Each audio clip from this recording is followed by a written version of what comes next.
অল্প জায়গায় করে হয়েছে নিজের চাহিদাটা মেটানোর জন্য, বা নিজে যে কিনা না খেতে হয় সারমুক্ত কীটনাশক মুক্ত ডাটা করা হয়েছে। এখানে পুরো প্লটটাই আমি দেখানোর জন্য চেষ্টা করতেছি। আসলে আপনারা চাইলে আপনারা অল্প পরিমাণে পরিত্যক্ত জায়গা না ফেলে রেখে আপনারা নিজ জায়গায় করতে পারেন। বাজারে থেকে কিনা খাইতে হবে না, সার মুক্ত কীটনাশক মুক্ত। বাজারে যখন আমরা সবজি কিনতে যাই এগুলো কিন্তু প্রচুর সার দিয়ে থাকে, সেগুলো কিন্তু তেমন একটা ভালো না, তারপরেও আমাদের কিনে খেতে হয়, কারণ যেহেতু আমরা করতে পারি না এর জন্য কিনা খেতে হয়। কিন্তু এইভাবে যদি আপনার সবাই করি তাহলে কিন্তু এই সংগ্রহ করে আমরা খাইতে পারি, অল্প পুঁজিতে অনেক দিন খেতে পারবো। অনেকে আছে অনেক জায়গা ফেলে রাখে, কিছু করে না, কিন্তু না ফেলে রেখে যদি এইভাবে করি তাহলে কিন্তু অনেক ভালো হবে। এর সাথে কিন্তু পাট শাকও আছে, পাট শাকটা দেখেন কি সুন্দর হয়েছে।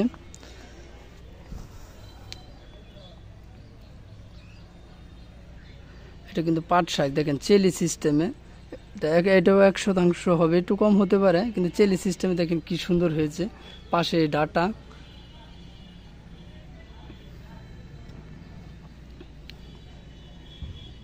তাই আমি সবাইকে বলি যে পরিত্যক্ত জমি যেগুলো আছে অল্প করে সবাই চাষ করেন, নিজে চাষ করে খাওয়া, সারমুক্ত কীটনাশক মুক্ত, এটার মজা আলাদা থাকবে, খেয়ে অনেক মজা পাবেন।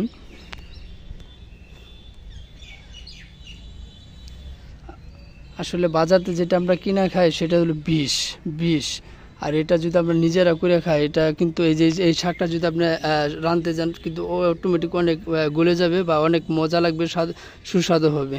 কিন্তু বাজার থেকে কিনা খেলে ওই রকমই হবে না। এই ডাটাটা দেখছেন, এটা যদি রান্না করতে যান একদম মনে করেন ঘিয়ের মতো এলে যাব, দেখেন প্রচুর সিদ্ধ হবে, অনেক সুন্দরভাবে সিদ্ধ হবে। যেটা বাজার থেকে কিনে নিয়ে গেলে ওটা ওইভাবে সিদ্ধ হবে না, যেটা নিজে চাষ করবেন সারমুক্ত কীটনাশক মুক্ত, সেটা কিন্তু সিদ্ধ হবে, অনেক সুন্দর সিদ্ধ হবে, খেয়েও মজা পাবেন অনেক। দুইটা একসাথে দেখেন চাষ করেছে, এই সাইড হলো পাট শাক আর এই দিকে আছে ডাটা।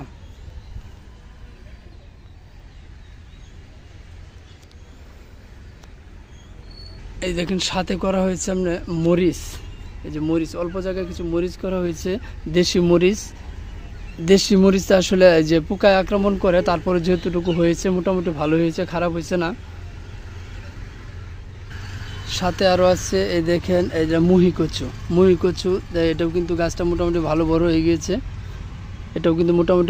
হয়ে গিয়েছে, মুহি কচুটাই দেখেন অনেক সুন্দর মুহি হয়েছে, কচু ধরতেছে, বাট আর 10-15 দিন পরে এটা পরিপূর্ণ